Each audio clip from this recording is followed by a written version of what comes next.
Hospital नहीं, building नहीं, और पोस्टिंग हो रही। स्वास्थ्य जैसी विषय के साथ किस तरह खिलवाड़ हो रहा है, बीजेपी के भ्रष्टाचार की परिभाषा को सत्यापित कर रहा है।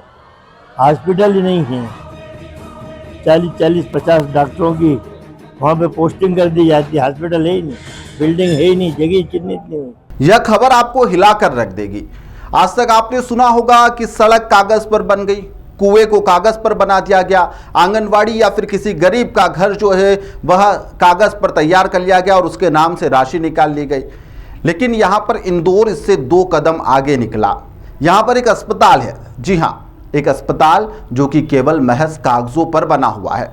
वहां पर डॉक्टर तैनात हैं, डॉक्टर के साथ ही नर्स भी तैनात है, जो चौकीदार है उसकी भी सैलरी आ रही है, सभी की सैलरी भी आ रही है, सभी की नियुक्तियां भी है और सभी लोगों के ट्रांसफर भी हो रहे हैं समय पर। लेकिन ना वह जमीन पर है, ना ही यहाँ पर उसकी कोई दीवार खड़ी की गई है और ना ही यहाँ पर वह अस्तित्व में है।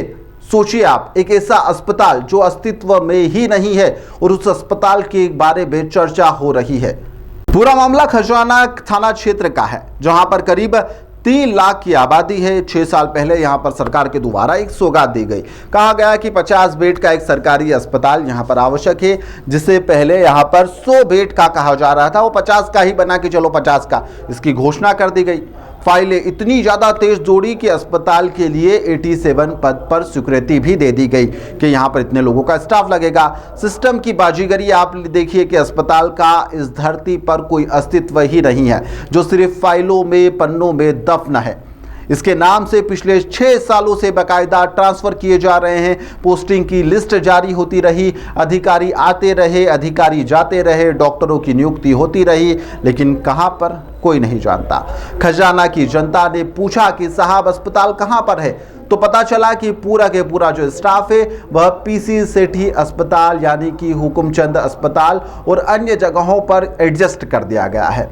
मजे से यहाँ पर सरकारी वेतन सभी लोग उठा भी रहे हैं। इस अजीबोगरीब फर्जीवाड़े का उजागर होने के बाद में सूबे के उप मुख्यमंत्री और स्वास्थ्य मंत्री राजेंद्र शुक्ला सामने आए। ड्रेनेज कंट्रोल करने की एक कोशिश की गई, अजीबोगरीब उनके द्वारा दलील दी गई। उनके द्वारा कहा गया कि पहले यहाँ पर अर्बन पीएचसी थी, जिसे बाद में सिविल अस्पताल में अपग्रेड कर दिया गया। जमीन नहीं मिलने से यहाँ पर निर्माण रुक गया, जमीन मिली ही नहीं हमें, इसलिए यहाँ हमने जो स्टाफ था उसे दूसरी जगह और संजीवनी क्लिनिकों पर शिफ्ट कर दिया है। जमीन हम अभी भी ढूंढ रहे हैं। अब कोई इनसे पूछे कि जब 6 साल से आप एक जमीन का टुकड़ा नहीं ढूंढ पाए तो पदों की स्वीकृति में इतनी ज़्यादा हड़बड़ी क्यों की गई? पहले जमीन ढूंढ लेते, अस्पताल बना लेते, फिर पदों की नियुक्ति कर देते। इधर इस मुद्दे को लपकते हुए कांग्रेस के वरिष्ठ नेता पूर्व मंत्री सज्जन सिंह वर्मा शनिवार को फिर यहां पर हमलावर नजर आए। उनके द्वारा सरकार को आड़े हाथे लिया गया। उनके द्वारा कहा गया कि यह एक बड़ा घोटाला है और इसमें कई अधिकारी भी शामिल है, कई नेता भी शामिल है। अस्पताल बना नहीं, लेकिन स्टाफ की नियुक्तियां और ट्रांसफर का एक धंधा इसके अंदर शुरू कर दिया गया था। कांग्रेस इस फर्जीवाड़े को विधानसभा में अग्रिम जो सत्र होगा उसमें प्रमुखता से उठाने की बात भी कह रही है और इसकी उच्च स्तरीय जांच भी की जाएगी। राजेंद्र शुक्ल और उसके बाद में सज्जन सिंह वर्मा को भी आप सुन लीजिए। 6 साल पहले वो अर्बन पीएचसी थी, जिसको 50 बेड के सिविल हॉस्पिटल में उन्नयन किया गया था और जब उन्नयन होता है तो पद भी मंजूर हो जाते हैं, लेकिन उसका निर्माण इससे शुरू नहीं हो पाया कि उसके लिए वहाँ पर ज़मीन मिल नहीं पाई। तो इसलिए पद स्वीकृत चूँकि पोर्टल में दिखते हैं तो इसके कारण वहाँ पर पदस्थापनाएँ हो गई थी, लेकिन जो डॉक्टरों को जहाँ पर व्यवस्थित करना था वो कर दिया गया है और जो पैरामेडिकल स्टाफ होता है उसको सीएमएचओ अपने स्तर पर अगल बगल, चूँकि कई संजीवनी क्लिनिक भी हैं, वहाँ भी आवश्यकता है लोगों की, तो जिन्होंने खजराना में ऑप्ट किया उनको अगल बगल के संजीवनी क्लिनिक में ले जाके, जिससे वहाँ ओपीडी वगैरह होने लगे और लोगों को राहत मिले, तो वो व्यवस्थाएं हो गई हैं। कोशिश है कि जल्दी से जल्दी वो जो उपयुक्त लैंड 50 बेड के लिए जो वहाँ के जनप्रतिनिधियों की डिमांड पर मंजूर की गई थी वो ज़मीन मिले और उसका काम जल्दी पूरा करेंगे तो ये जो पद आपको दिख रहे हैं उस पद का सदुपयोग होना शुरू हो जाएगा। 87 ऐसे डॉक्टर हैं जिनकी पोस्टिंग और तबादले भी हुए हैं बीच में, ऐसे कई आदेश आए। तो उनको जहाँ कहीं खाली है इंदौर शहर में उनके आदेश में संशोधन भी हो गए और जहाँ तक पैरामेडिकल का है उनको संजीवनी क्लिनिक में एडजस्ट कर दिया। बीजेपी के भ्रष्टाचार की परिभाषा को सत्यापित कर रहा है। हॉस्पिटल ही नहीं है, 40-50 डॉक्टरों की वहाँ पे पोस्टिंग कर दी जाती है। हॉस्पिटल है ही नहीं, बिल्डिंग है ही नहीं, जगह चिन्हित नहीं हुई। स्वास्थ्य जैसी विषय के साथ किस तरह खिलवाड़ हो रहा है। वहाँ पे कम से कम 3 से 4 लाख लोग, यदि वो हॉस्पिटल होता, डॉक्टर की पोस्टिंग होती तो 4 लाख लोगों को फायदा होता। हॉस्पिटल नहीं, बिल्डिंग नहीं, और पोस्टिंग हो रही है।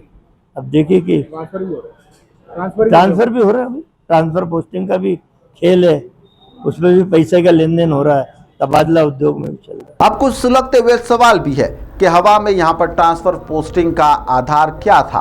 पहला सवाल यही है कि स्वास्थ्य विभाग के वो कौन से महान नीति निर्धारक बाबू और अफसर हैं जिन्होंने बिना जमीन आवंटन और बिना नक्शा पास किए 87 पदों पर नियुक्तियां जारी कर दी। और सवाल तो यहाँ तक है कि ट्रांसफर और पोस्टिंग का खेल आखिरकार किसके शह पर चल रहा था? क्या यह सरकारी खजाने का दुरुपयोग नहीं है?